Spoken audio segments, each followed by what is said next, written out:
오늘은 시편 9편에서 예수님의 모습을 함께 살펴보시죠.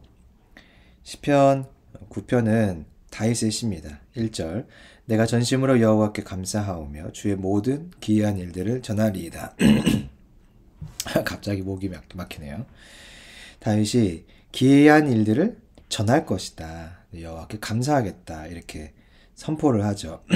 2절 내가 주를 기뻐하고 즐거워하며 지존하신 주의 이름을 찬송하리라. 하나님에 대한 그 기쁨, 찬송, 즐거움을 이야기합니다.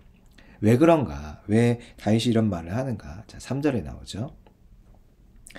내 원수들이 원수와 관련되어 있는 것을 알 수 있고 주 앞에서 넘어져 망함이니이다. 다윗이 본 것은 원수가 물러가는 장면인데, 자, 물러감 속에서 본 것이 무엇이냐면 주 앞에서, 그러니까 주님이 그들을 넘어뜨리고 무너뜨리셨다. 군대는 나의 군대고 눈에 보이는 것은 사람이었는데 내 앞에 있는 저 적들이 무너지는 것을 봤더니 그것은 내 군대 때문에 무너진 것이 아니라는 것을 알았던 거죠. 보이는 것 속에서 보이지 않는 하나님을 그가 발견했네요. 예수님도 보면 예수님은 사단의 몰락을 보셨어요. 근데 사단의 몰락에서 보신 것은 하나님의 언약을 성취하신 사건이다. 나의 어떠한 능력과 내가 잘했지 그런 것이 아니라 하나님께서 지금 이 일은 언약을 성취하신 사건이구나 하고 예수님은 이 일이 곧 하나님의 사건인 것을 아셨죠. 우리도 마찬가지예요. 악한 권세가 몰락할 때 내일 4월 4일입니다. 하나님께서 악한 권세들의 악한 계략들 무너뜨리시기를 소망합니다. 그때 우리가 보아야 될 것은 하나님의 언약의 성취, 일하십니다. 이게 사람이 물론 그 앞에서 보이는 일을 했지만 보이지 않는 곳에서 사람이 일할 수 있게 하셨고 보이지 않는 곳에서 그 결정들을 내리신 분은 하나님이시다. 우리가 이것을 같이 보아야 하는 거죠. 왜냐하면 전쟁은 하나님께 속해 있기 때문에요. 4절 주께서 나의 의와 송사를 변호하셨으며 보좌에 앉으사 의롭게 심판하셨나이다. 하나님이 하신 일은 그를 변호하시고 의로운 심판을 내어주시는 것이었죠.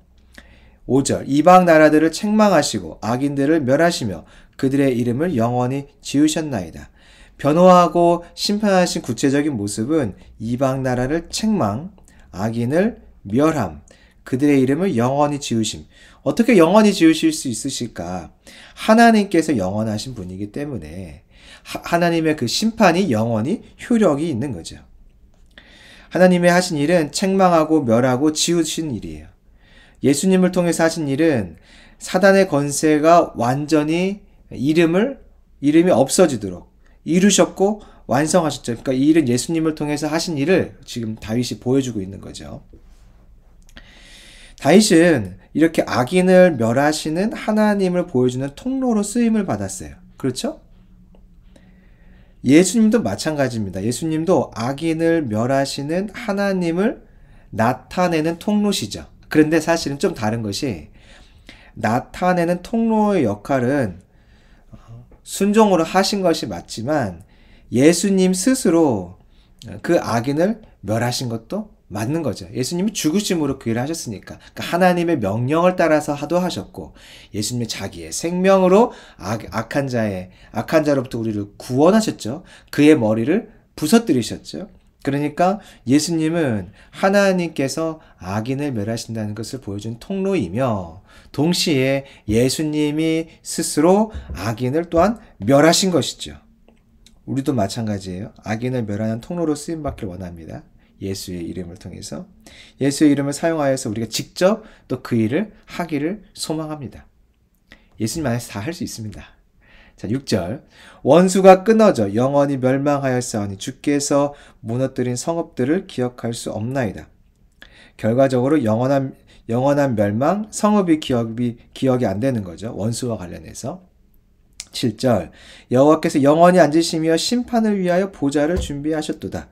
영원히 멸망이 앞에서 가능했던 이유는 6절의 이야기죠. 하나님께서 영원히 심판자의 자리에 앉으시니까 그 효력이 영원한 거죠. 8절 공의로 세계를 심판하시며 정직으로 만민에게 판결을 내리시리로다. 이 판결을 받는 대상이 만민이에요. 그러니까 모두가 바로 이러한 하나님의 공의로운 판단을 받을 수 있는 거죠. 다 그 자리에 있는 것입니다. 9절 다윗이 만난 하나님을 좀 볼까요? 여호와는 압제를 당하는 자의 요새고 환난 때 요새다. 압제당하는 자는 누구겠어요? 죄 아래에 있는 우리가 다 압제당하는 자죠. 그러니까 우리에게 죄인에게 유일한 피난처는 하나님이시다. 요새는 하나님이시다. 10절 여호와의 주의 이름을 아는 자는 주를 의지하오리니 이는 주를 찾는 자들을 버리지 아니하심이니이다. 그렇기 때문에 주의 이름을 알면 이런 주의 이름을 안다는 것은 주님을 아는 것을 말하는 거죠. 이런 주님을 알면 요새가 되는 주님을 알면 주님만 찾게 되겠죠. 그러면 주님은 그를 찾는 자들을 버리지 않는다. 결코 하나님이 우리를 버리지 않겠다 약속을 하고 계십니다. 11절 너희는 시온에 계신 여호와를 찬송하며 그의 행사를 백성 중에 선포할지어다. 그 하나님이 이렇게 찾아와서 잊지 않고 우리를 도우시니 당연히 찬송하고 선포하겠죠. 12절 피 흘림을 신문하시는 이가 그들을 기억하시며 가난한 자의 부르짖음을 잊지 아니하시도다. 하나님의 모습 가난한 자를 기억하시며 잊지 않으신다. 가난한 자가 누구겠어요? 앞에서 10절에 주를 찾는 자가 가난한 자죠. 그렇죠? 13절 여호와여 내게 은혜를 베푸소서 나를 사망의 문에서 일으키시는 주여 나를 미워하는 자에게서 받는 나의 고통을 보소서. 다윗의 상황은요. 사망의 문에 있는 거죠. 미워하는 자에게 고통을 받는 중에 있어요. 다윗은 사망과 고통 중에서 주여 하면서 하나님만 찾죠. 다른 대상을 구하지 않아요. 왜일까요? 왜? 10절에 봤더니 주의 이름을 아는 자는 주를 의지하오리니. 그러니까 다윗은 주의 이름을 아는 거죠. 주의 이름을 안다는 게 뭐예요? 이름. 하나님의 속성을 보여주죠. 이름은. 그러니까 주의 이름을 안다는 것은 하나님을 내가 안다. 하나님이 어떤 분인지를 내가 안다. 알기 때문에 아는 자는 하나님을 전심으로 찾게 됩니다. 예수님은요. 사망의 문에 있었어요. 사망을 통과하셨죠. 미워한 자에게 고통을 받으셨어요. 통과했다는 건 죽으셨으니까 사망을 통과한 거죠. 정말로. 그 자리에서 예수님이 하신 것은 마지막까지 하나님을 찾는 일이었죠. 어떻게 그러셨을까? 이유는 하나님을 알기 때문에, 그분의 이름을 알기 때문에, 잘 알기 때문에. 요한복음 17장 아버지여 아버지께서 내 안에 내가 아버지 안에 있는 것 같이라고 되어 있죠. 아버지 안에 내가 있고 내가 아버지 안에 있으면 같은 거잖아요. 잘 아시겠죠. 잘 아시겠죠. 완전히 아시겠죠. 하나 때문이니까. 그러니 예수님이 하나님을 의지합니다. 다윗도 하나님을 의지하죠. 우리는요. 나는요. 내가 하나님을 의지하지 못한다면 하나님을 잘 모르는 거죠. 모르는 거. 안다면 의지한다고 아까 10절에서 분명히 이야기하고 있으니까요. 14절 그리하시면 내가 주의 찬송을 다 전할 것이요 딸 시온의 문에서 주의 구원을 기뻐하리이다. 당연히 전하겠죠. 세상에 그런 하나님이라면, 경험했다면. 15절 이방 나라들은 자기가 판 웅덩이에 빠짐이요 자기가 숨긴 그물에 자기 발이 걸렸도다. 이방 나라의 이제 결과가 나오죠. 어떻게 이방 나라가 멸망했는가, 멸망할 것인가. 하나님께서 심판자로서 그들은 자기가 판 웅덩이에 스스로 빠지게 만드세요. 자기가 숨긴 그물에 자기 발이 걸려. 숨겨놨는데, 잡으려고 숨겨놨는데 뛰어가다 자기 발이 걸리는 거예요. 웅덩이를 파놨는데 잘 은폐를 해놨더니 도망가다가 자기가 빠지는 거예요. 대한민국 상황을 좀 생각해 볼까요? 공산주의자들. 하나님이 없다는 무신론자들이에요. 하나님 없이 유토피아가 건설이 가능하다고 하는 자들이에요. 인간의 완전함을 주장하는 자들이에요. 성경과 다 다르죠. 하나님 계세요. 하나님 없이 천국 만들 수가 없어요. 인간은 완전하지 않아요. 인간 죄인이니까. 공산주의자들이 그래요. 더불어민주당. 이 안에 있는 사람들, 사회주의를 쫓아가려 하는 사람들, 공산주의를 표방하려 하는 사람들, 중국과 그리고 러시아, 북한과 하나 되려고 하는 사람들. 여러분, 그들 생각 속에 하나님이 계시면 그 공산주의와 함께 할 수 있겠습니까? 그들이 체제를 전복시키기 위해서 웅덩이를 파놨어요. 그물을 다 촘촘하게 다 깔아놨습니다. 주님이 그들 스스로 걸리게 하실 것이에요. 내일 4월 4일은 이제 그 일을 행하시기 위한 하나님의 첫날이 될 것입니다. 마지막 때가 되면요, 적그리스도가 등장할 것이고요, 이를 따라가는 자들이 나올 거예요. 반대한 자들. 따라간 자들은요, 모두 모여서 예수님의 재림을 대적하려고 이제 기다리고 있는 거죠. 예수님이 오실 때 그 예수님을 대적하기 위해 적그리스도와 함께 사람들이 기다리고 있어요. 이게 자기들이 파놓은 웅덩이고 그물이에요. 왜냐하면 예수님이 오실 때 예수님을 대적하고 있잖아요. 마지막 때인데 이제 돌이키고 회개할 기회가 없어요. 마지막 때에 마지막 때. 이미 이제 인도 다 쳐지기도 했죠, 사실은. 근데 마지막 때 매도 박도 못하는 하나님을 대적하는 증거가 그들의 모임인 거예요.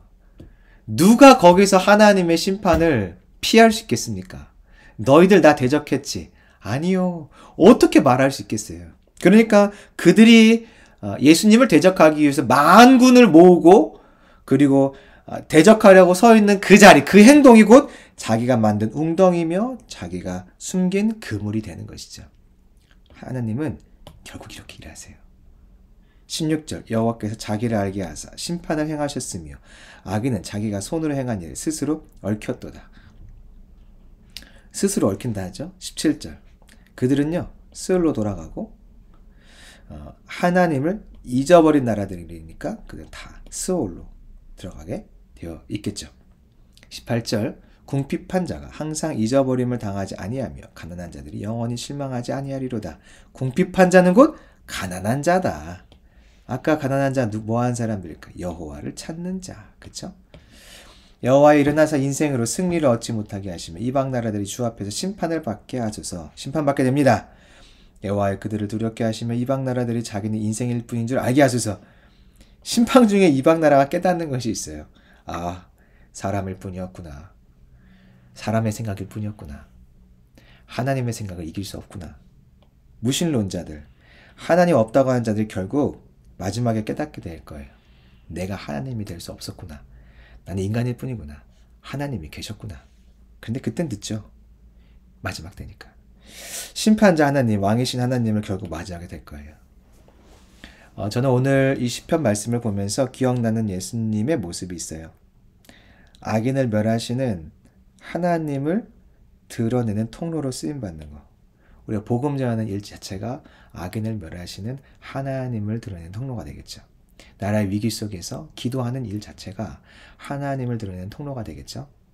나라의 위기 속에서 세상에 나아가 예수의 이름, 하나님의 이름을 높이는 것이 하나님을 드러내는 통로가 되겠죠. 또 한 가지, 순종함으로 악인을 멸하시는 길을 예수님 직접 걸으셨어요. 우리도 예수님의 이름으로 악인을 멸하는 길을 걸어갈 수 있어요. 악한 자들, 악한 영들을 멸하는 길을 우리가 직접 걸어갈 수 있어요. 예수님의 이름의 선포로요. 그래서 우리가 복음을 통해 악인을 멸하신 하나님을 드러내고 예수의 이름으로 악인을 멸하신 예수님의 길을 같이 걸어가는 이 사순절 기간 동안 예수님을 알고 예수님의 길을 걸어가는 역사가 있길 소망합니다.